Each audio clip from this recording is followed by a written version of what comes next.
In 1987, hikers in Prescott, Yavapai County, Arizona, hear a blood-curdling scream on Thumb Butte Trail.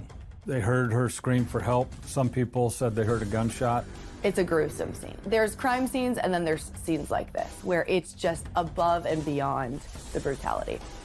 When you have knife wounds and gunshot wounds and blunt force trauma, that's an attacker that's acting out of rage, and I think really frightened the detectives that knew that information.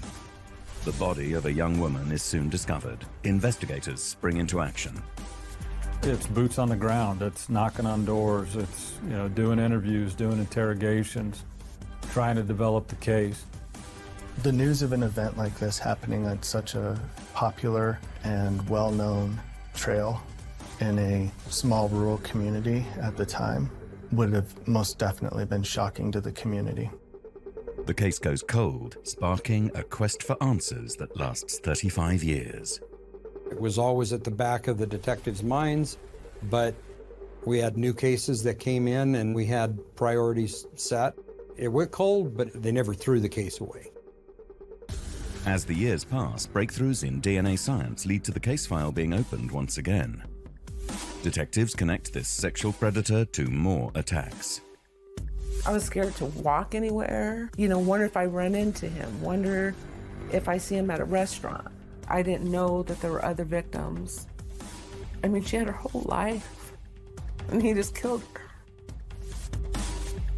I think my favorite part about genealogy being used in this way is that people who thought they were going to get away with something that happened 30 years ago are now being caught. Criminals who have hidden in the shadows for years find there's no escaping science and their own family DNA. Welcome to Bloodline Detectives.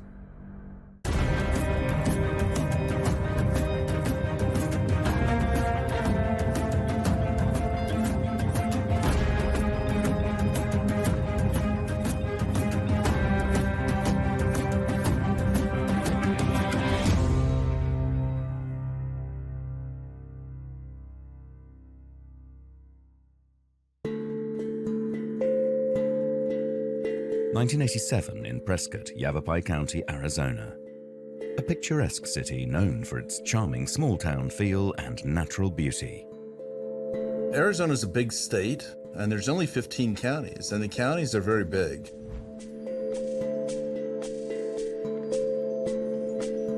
And so our county is about 8,000 square miles, a little over, and it's rural, it's urban, it's mountains, it's desert, there's water. It's quaint, people are kind to each other and friendly.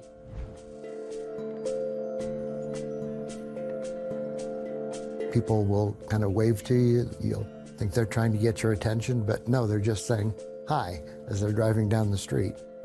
The Prescott area, Yavapai County, has really grown in the last probably 15 years.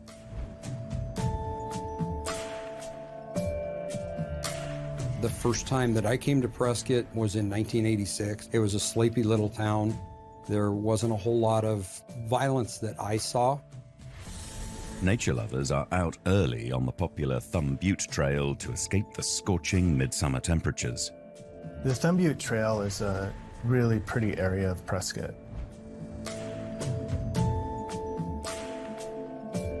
And Yavapai County, and it sits up above the town of Prescott. You can see it from all over town. It's on our county seal.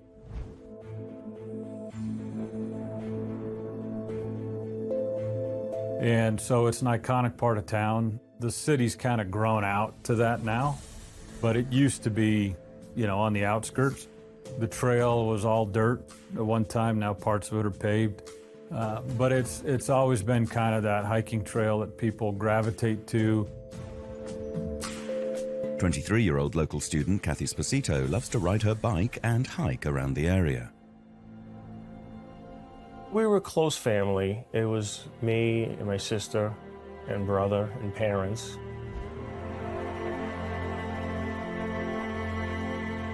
I was 3 years older than Cathy.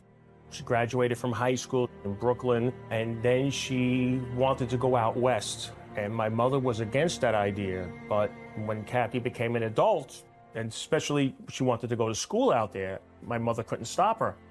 She was attending Prescott College, studying outdoor studies, ecology. She was someone who's been described as loving the outdoors, wanting to go camping, hiking. She was known to ride her bicycle around town. Cathy loved animals and flowers and plants. Then I started to get interested in the outdoors, and I came up to the Hudson Valley because I lived in Brooklyn. And I used to, read and get trail books and see where trails were. I just became very interested in that. And it was because of Cathy.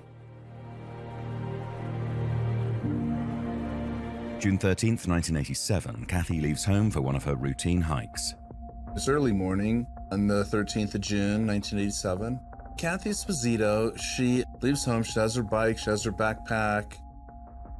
She locked her bicycle up at the bottom of the trail, and then she went on a hike on what we call the Thumb Butte Loop Trail.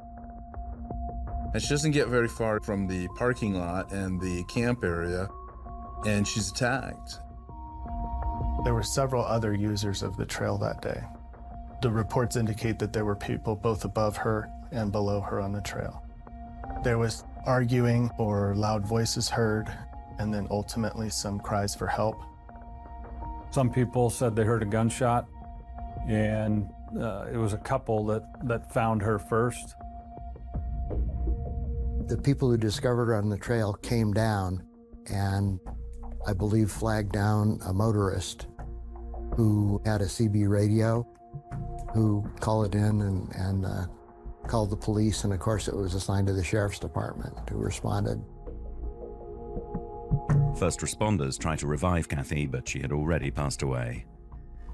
The agency was much smaller back then, so we had a number of deputies that responded, and then we had, I believe, 4 detectives that came out there at the time and started trying to process that scene.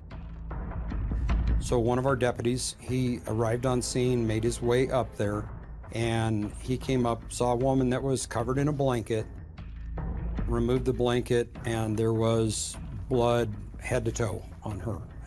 Everywhere had blood smears all over. She had massive injuries to her head. He observed that there was a blood trail further up the trail, but looking at the body, it appeared that there was blunt force trauma to the head, several stab wounds, some cut marks across her forehead, and that her left eye, somebody had shot her in her left eye. About 6 feet away, we found a shell casing, a .22 caliber shell casing. We collected that also. It was incredibly violent and very hard to see. Interestingly, though, not far from the scene, they found a ratchet. Hikers in the area that had found her found a ratchet. We believe that was, at that time, likely one of the weapons that was used to assault her, and it turned out that it was. Coupled with the witness statements of hearing, the arguing, the calls for help, the blood trail that led up the trail indicating that the attack began in one place and ended in another, the fact that she was injured in various places and ways, she didn't give up. Cathy fought for her life. Interestingly about this crime scene, all of the clothing that Cathy was wearing was intact.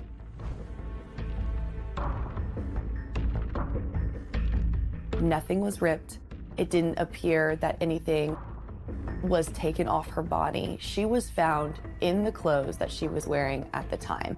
She was found wearing red shorts, a bikini top, white shoes with gray socks. She had a backpack and a yellow bicycle helmet. Inside of her backpack, there were several notebooks, there were some business cards, a key ring with 3 keys, 6 cents in change. She didn't have any ID on her. We found an address book in there, and we worked back from there and found out that she lived over on Division Street at the time. Investigators get to where Cathy lived and they find her roommate. The roommate tells them she was at work when this happened, and so they call Prescott Community College, where Cathy was going to school. And that's when they learn she's not from there. She's actually going to school here, but was from New York. Detectives are now faced with the difficult task of informing Cathy's family. That day, I came home from work and a cousin of mine answered the door, and I was like, "Joey, what are you doing here?" And I went into the house and saw other relatives there, and they broke the news to me that Cathy was killed in Arizona. It was a blur in some ways, but I remember it was very depressing. I can remember now thinking about it. I don't remember much about that day, but I do remember coming home, sitting in the yard. It was very hard, especially my mother. She suffered greatly and wanting answers about what happened, why this happened to Cathy. A young woman discovered bludgeoned to death in broad daylight. Prescott detectives begin searching for the assailant, knowing he could strike again.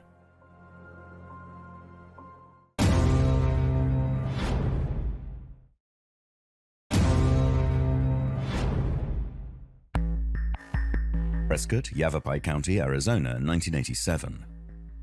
The body of 23-year-old Cathy Sposito is discovered on Thumb Butte Trail. The young woman had been on an early morning hike when an unknown assailant savagely attacked her. Investigators hope her autopsy will reveal clues as to how she died and hopefully lead them to her killer. Well, the autopsy gives you all the information about how somebody died, and timeline gives you most of what you really need to know to go out and understand what actually was done. What weapons are you looking for? What type of assault was this? How many times was somebody struck in the head with a rock? Who would do such a thing? They're trying to understand what type of offender maybe you're looking at so that you can narrow down your search. The autopsy provides all of that.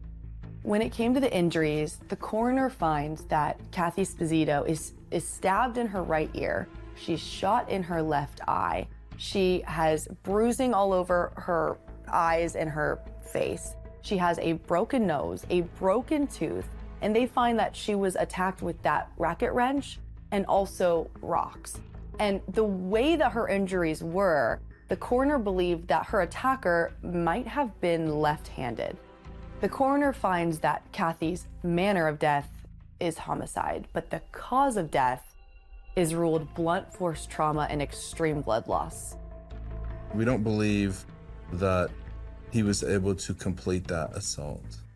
That's overkill to have, 12 to 18 injuries to the head and scalp. You've got an attacker who's very acting out of rage at that point when you have knife wounds and gunshot wounds and a blunt force trauma.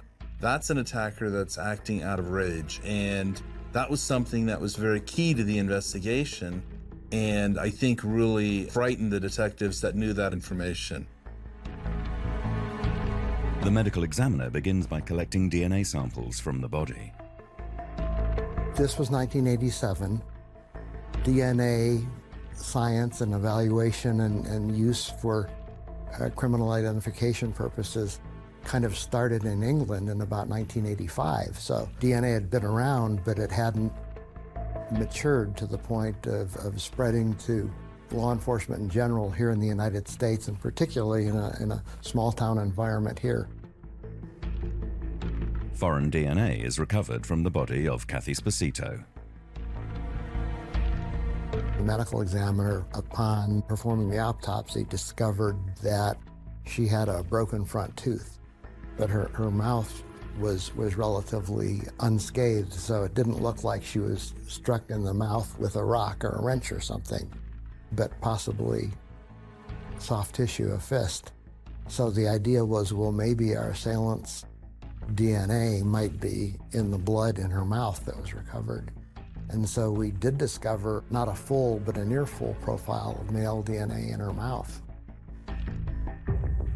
The hardest part about this case was you could have DNA from the suspect at the crime scene, but using DNA how it is now was non-existent in the 80s. So you had investigators relying on boots on the ground, what's at the scene, what can we get, what can we collect for evidence. You had serology, which was looking at the blood type, and fingerprinting. That's pretty much the three things that investigators had to rely on at the time with this crime scene and also just crime scenes in general in the 80s.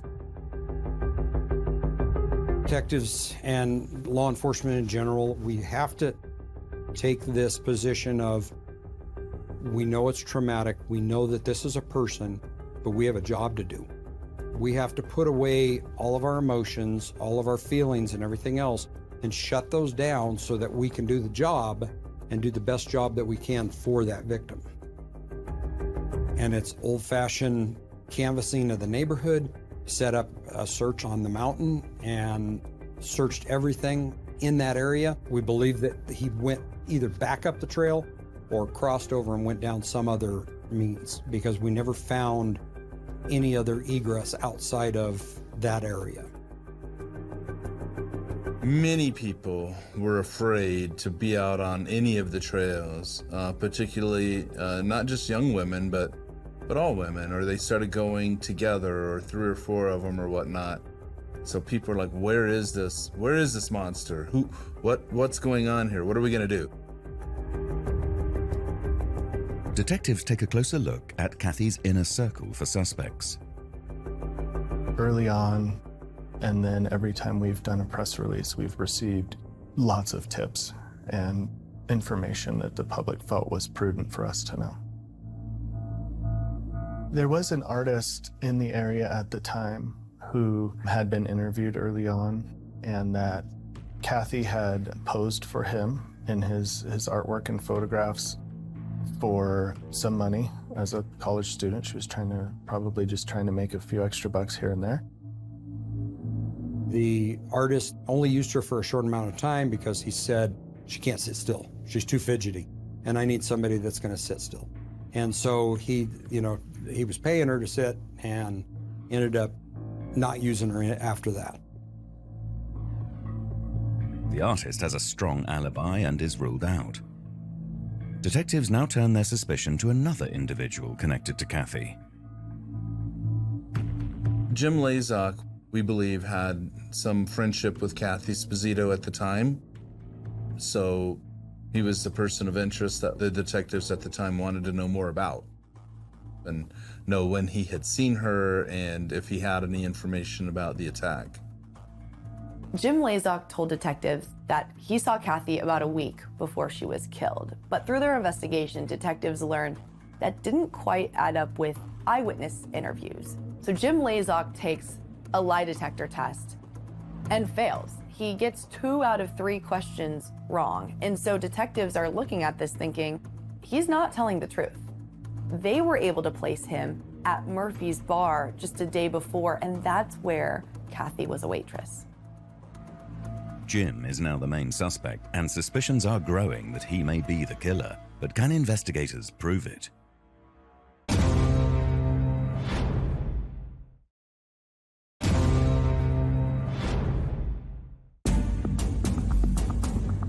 Prescott, Yavapai County, Arizona, 1987. Detectives are investigating the sexual assault and murder of 23-year-old Cathy Sposito, whose body was found on Thumb Butte Trail. She had been out on an early morning hike when she was attacked and murdered by an unknown assailant. Detectives now have reason to believe that one of her acquaintances has something to hide. He was originally dishonest with detectives even when they could prove that he had been to dinner with her the night before and had multiple witnesses placing him there with her. We're absolutely suspicious and absolutely had to be investigated and looked at. He actually caused more problems for himself by things that he had said about the investigation. You know, there was a witness that said that him and his roommate, they saw him in a car following Cathy up to Thumb Butte. We followed that lead down it, and it didn't go anywhere. Detectives go and search Jim Lazok's home, and in there, they find some tools, including a Craftsman half-socket wrench. And remember, it was a socket wrench that was found at Cathy Sposito's crime scene. Couldn't be excluded from being of the same type that we found out at the scene. Of course, back then you really, only had a couple of tool manufacturers that was unfortunate that, we just didn't have the capability back then that we have now to rule things in or out. We started investigating and found out that he had a friend that was a paramedic that was on scene, and that paramedic actually fed information to him. He had intimate knowledge of things in the investigation and in the injuries to Cathy that were not let out to the public. I don't know what his motive would have been. It didn't appear from the reports that he was trying to help us solve her murder, but all it did was it gave us more ammunition and gave us the opportunity to look at him further when he could have discounted himself right from the beginning. It's a frustrating turn in the investigation. It appears that Jim was not involved in Cathy's murder. Leads are starting to dry up. It's the worst position for investigators to be in when you have this brutal homicide of a college girl, and not only can they not give Cathy Sposito's family any answers, they have an entire community who is waiting for somebody to be arrested and held accountable so that they can breathe a sigh of relief, because at this point now, everyone's scared. Went cold, and then it would get warm again, and then it went cold, and then it would get warm again, and each time it's because you would run out of leads. Not long after the initial murder of Cathy, there wasn't a lot more to do. I kept putting out information and hoping that the public, somebody out there was going to call in with info, and just slowly it started going colder and colder and colder until about the mid-90s, when we really started having success with DNA. DNA evidence from Cathy's case is re-examined in 2013. The medical examiner here in Yavapai County in 1987 noticed evidence of injury to the front of her mouth, her lip and her teeth. And so he had swabbed that portion of her mouth. And so it was on that swab that we found male DNA, what we call YSTR DNA. And that was eventually used to help us. It was huge for a little while. You get that information that you have even a partial male profile, and you get very excited. But of course, in 2013, the only thing we could do was put it into CODIS. CODIS is a huge tool for investigators. CODIS stands for the Combined DNA Index System. And how that works is they will upload DNA from a criminal to that system once they're booked into jail.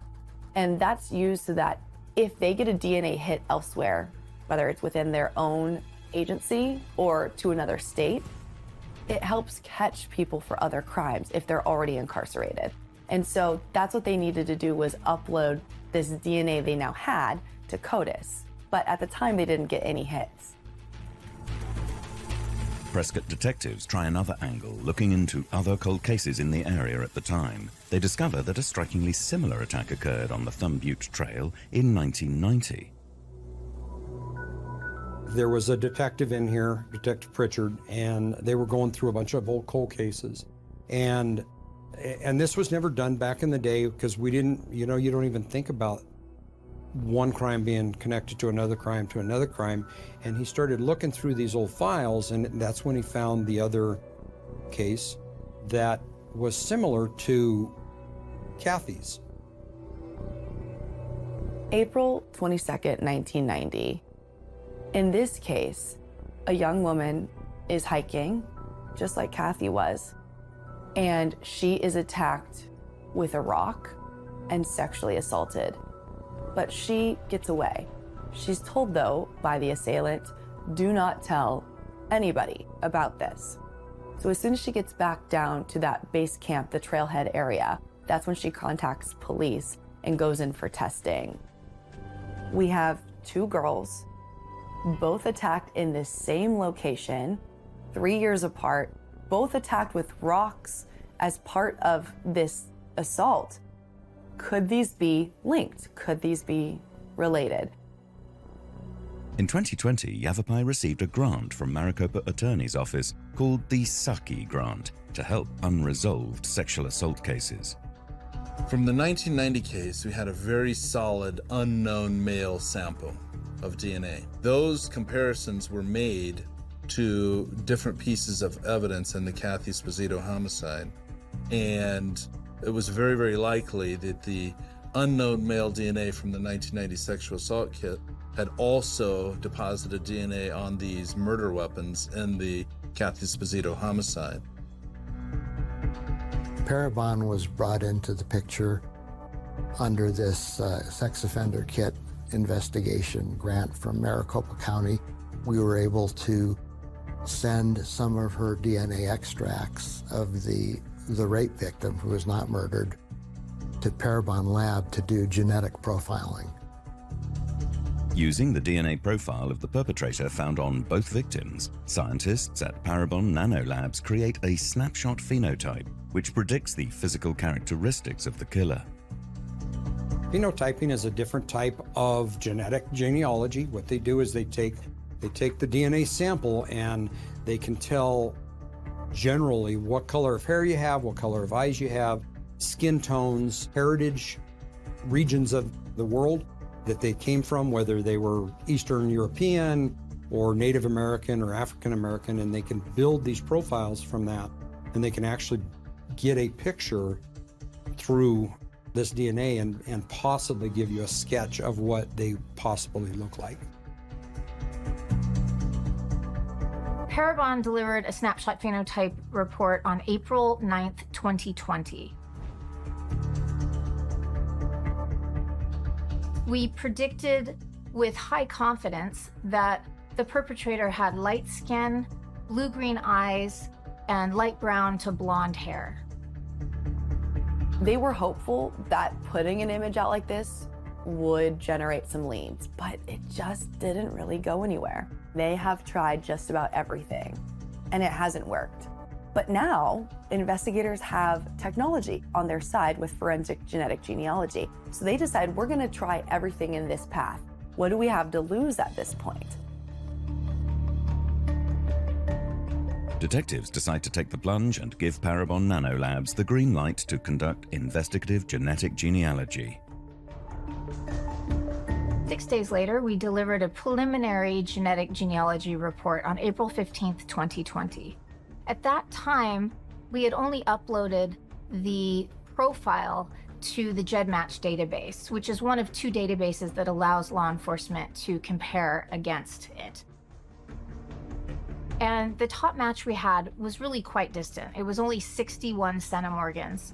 So that is maybe a third cousin if we're lucky, but very likely even more distant. So we recommended, among other things, that we upload to the family tree DNA database. So most of our research is building family trees, building them back in time and then building them forward, trying to identify who could be the contributor of that DNA. We're looking for people who moved close to the crime scene. Very occasionally it's someone just passing through, but about 99% of the time in our cases, it leads us right back to a local, somebody who was living very close to the crime scene. Our genetic genealogists worked for many months building these trees backward and forward from these very distant matches. Ultimately, 3 of these matches converged to identify a genetic network based on a couple with the last name Bennett, born in the 1700s. That meant that it was necessary to perform descendancy research or build forward from that couple to try to identify their descendants. As that tree was built forward in time, 3 other very distant matches down to 17 centimorgans were tied into their family descendants. And ultimately, the genetic genealogy led to 2 brothers who lived in the area of the crime in the 80s and 90s. When Parabon came up with the names of Brian Bennett and this brother, to have names associated with DNA profiles that until that time had no name, it was a boost of hope It was a boost of confidence, and it was very hopeful that we were going to be able to provide the answer of who did this to Cathy. Where do you start when you've gone that many years? I mean, you know, 33 years from the time this case started, and a lot of us have been working on this case for 10 or 11 years at that time. I mean, first you're just kind of like, oh my God, we've got somewhere to go. Now we just have to dot the I's and cross the T's. But then you realize that dotting the I's and crossing the T's, you know, there's a lot that has to be done there. We couldn't say for sure at that point that it wasn't the brother, but we found other cases of allegations of sexual assault against Brian Bennett in the Yavapai County area, Prescott area, and what we call the Quad City area from around that time, late 80s and early 90s. He had gone to school here, Prescott High School. He would have graduated, had he graduated from here, he would have graduated, I believe, in 1989 or 1990. He was young, 16 or 17 years old. We kind of used that information to rule out the brother because he would have been 14 at that time, which is unlikely as it seems that a 16-year-old would do this. It seemed even more unlikely that a 14-year-old would do it. We learned that he was also named as a suspect in 2 other sexual assault cases.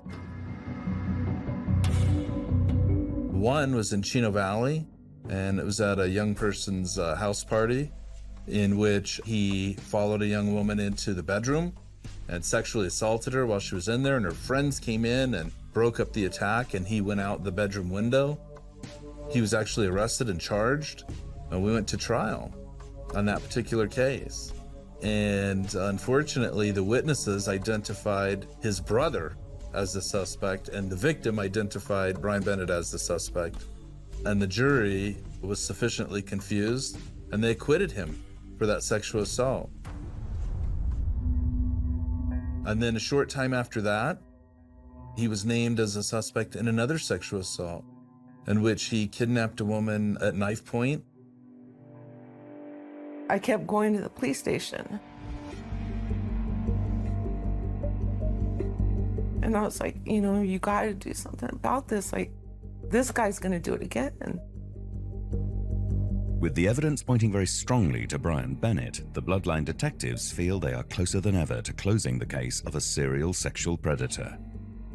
Is this man responsible for the heinous 1987 murder of Cathy Sposito?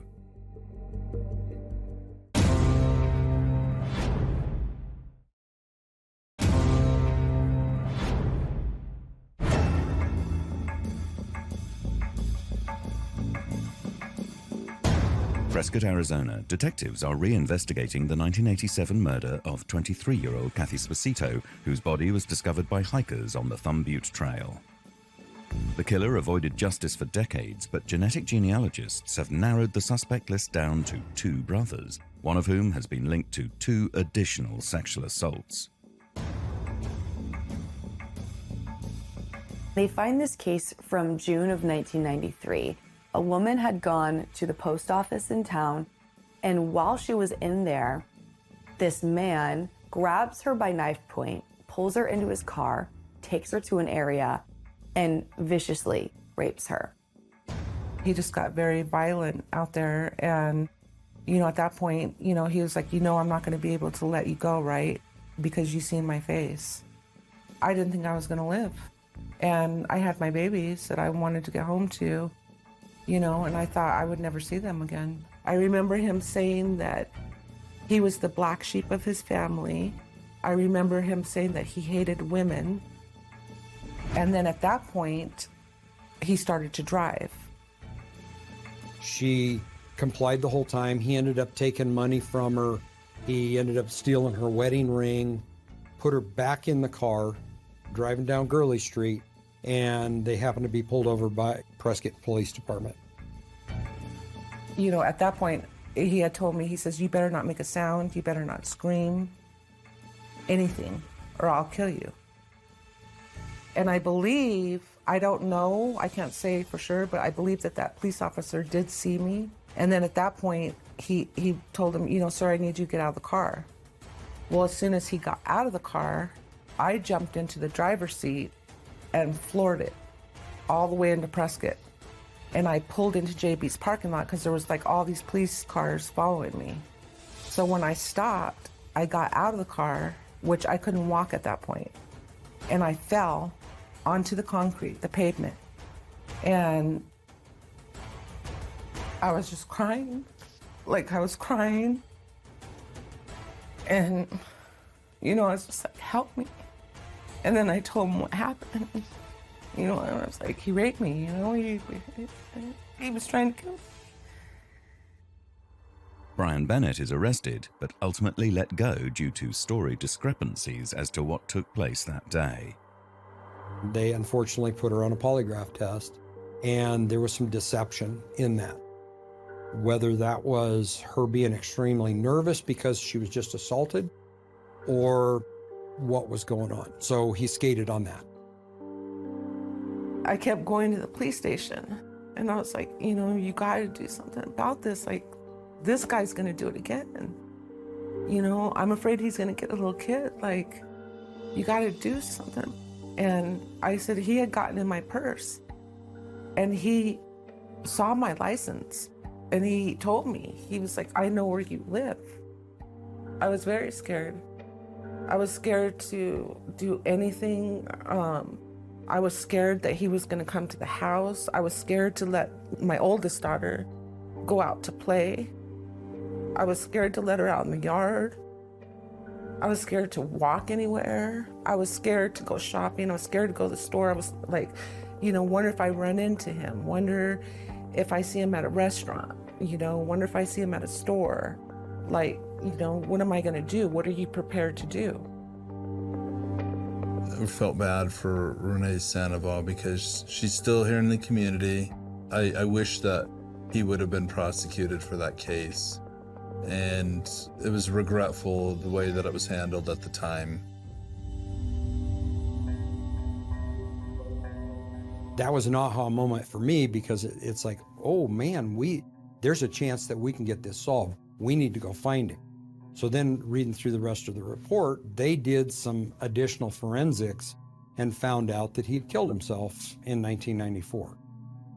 It kind of took the air out of my lungs because we got him and now we don't have him. Brian Bennett died by self-inflicted gunshot in 1994. It's a devastating hit to the investigation. But detectives decide to keep moving forward and find out if he is the man responsible for multiple rapes and Cathy's murder. Investigators are in a tough place at this point. They have these two potential suspects and potential leads in the case. Brian Scott Bennett is dead. They can't go ask him for his DNA. So that means they have to ask his daughter if she'll give her DNA in this case. And that's an incredibly hard question to ask somebody who may not have any idea what her father was potentially involved in. We approached her about it. She was really hesitant about it, but her and her father had not been on good terms for a long time. Her mother had passed away years before, and so they really didn't have a whole lot of contact, but she was willing to give us a DNA sample. Detectives also need a DNA sample from Brian's brother to rule him out. Myself, a sergeant, and the deputy, the case agent on the call, we hopped on a plane. We flew out there, met with Kentucky State Police, and said, okay, we're gonna go get the brother's DNA. We approached him, we set up a plan. We were waiting for him to come around. We spent a day and a half waiting for him to come back. He was working on a remote job site. And as he pulled into the driveway, a whole bunch of us swarmed in on him and took him into custody and said, we walked up to him and said, here's who we are. We're from the Yavapai County Sheriff's Office in Prescott, Arizona. We are here and we want your DNA. And he said no and heck no and every other cuss word. And we handed him the search warrant and said, we are going to take your DNA sample. We are going to take a swab from you. It's going to happen one of two ways. You're either going to comply with this, or we're going to take you down to the jail and we're going to strap you in a chair and we're going to take your DNA. We have a warrant signed from a judge here in Kentucky. And so then he went ahead and gave us a DNA sample. The sample reveals he was not a match, and detectives now focus their attention on the main suspect. they obtain a court grant for the exhumation of Brian Bennett to extract a DNA sample. We show up, we serve the search warrant on the cemetery, somebody to come in, dig him up, dig everything up. We opened up the casket. He was still in relatively good shape, pretty mummified. There was not a whole lot left of him except for skeletal remains. So we had a big tent set up, and they extracted those DNA pieces of bone. We took a lot of parts and a lot of teeth, and then we put everything back. We also did find the .22 bullet that he had shot himself with. It was inside the skull cavity. And so when we were done collecting, or the anthropologists were done collecting their samples, we put everything back in the casket, and we closed it back up, sealed it back up, and reburied him. That DNA sample was then sent to 2 labs, Arizona Department of Public Safety and Marshall University. Both of those labs were able to successfully extract DNA samples from Brian's remains in February 2023, and in March 2023, the match was finally confirmed. Brian Bennett left his DNA behind at the sexual assault in 1990, meaning that he was the rapist and that he killed Cathy Sposito. A call just came out of the blue.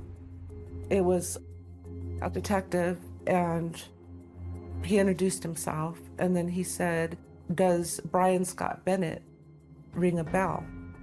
And I said, "Yes, absolutely." And then that's when he proceeded to tell me, that they worked the case and through DNA. It blew my mind. And it took me back to being that, 20-year-old girl that happened to. And just all the memories of what happened flooded back, because I always thought it was just me.